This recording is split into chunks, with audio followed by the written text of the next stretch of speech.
చెప్పండి చెప్పండి ఆ మాట గట్టిగా. అయ్యా హల్లెలూయా, యేసయ్యా నా ఇంటిని తిరిగి కట్టయ్యా. వినబడాలి ఆ మాట. చెప్పండి నా మాట గట్టిగా చెప్పండి. యేసయ్యా తిరిగి కట్టయ్యా. నేనందరినీ చూస్తున్నాను, నోరు తెరవట్లా. తమ్ముళ్ళు నోరు తెరవాలి. యేసయ్యా యేసయ్యానండి, యేసయ్యానండి. చేతుల కిందకి నుంచి గట్టిగా చప్పట్లు కొట్టండి, గట్టిగా చప్పట్లు కొట్టండి, గట్టిగా యేసయ్యానండి. గట్టిగా గట్టిగా చప్పట్లు కొట్టండిగా యేసయ్యా.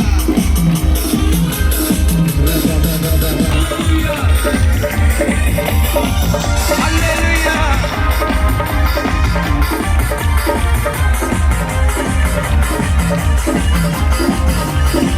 చప్పట్లు కొట్టండిగా. అసాధారణమైన కార్యాన్ని ఇంట్లో దేవుడు జరిగించునుగా, నీ కుటుంబంలో దేవుడు జరిగించునుగాక, నీ బిడ్డల మధ్యలో దేవుడు జరిగించునుగాక.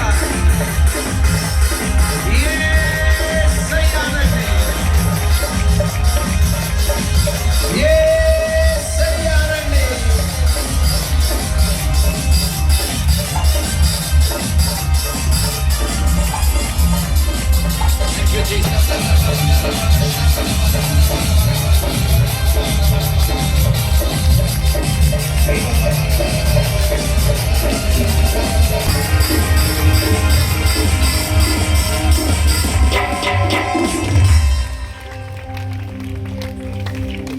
రెండు చేతులు ఆకాశం వైపెత్తి, యేసయ్యా యేసయ్యా నీ బిడ్డను వాడుకున్న నీకు మహిమ.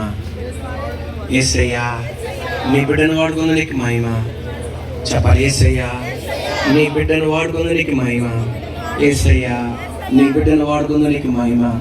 యేసయ్యా నీ బిడ్డను వాడుకున్న నీకు మహిమ. యేసయ్యా నీ బిడ్డను వాడుకున్న నీకు మహిమ.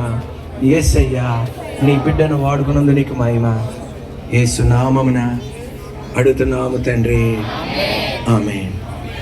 ప్రార్థన. పరలోకమందున మా తండ్రి పరిశుద్ధాత్మదేవా, యేసయ్య నీతో ఎందుకు పనికిరాను నిలబెట్టి వాడుకున్న విధానం పట్టి స్తోత్రం. యేసయ్య నీతో చెప్పేది అక్కడ ఇక్కడ సమస్యను సృష్టించేవాడిగా ఉండకూడదు. మన పాత్ర, సమస్త అధికారం దేవుని నుండి వస్తుంది.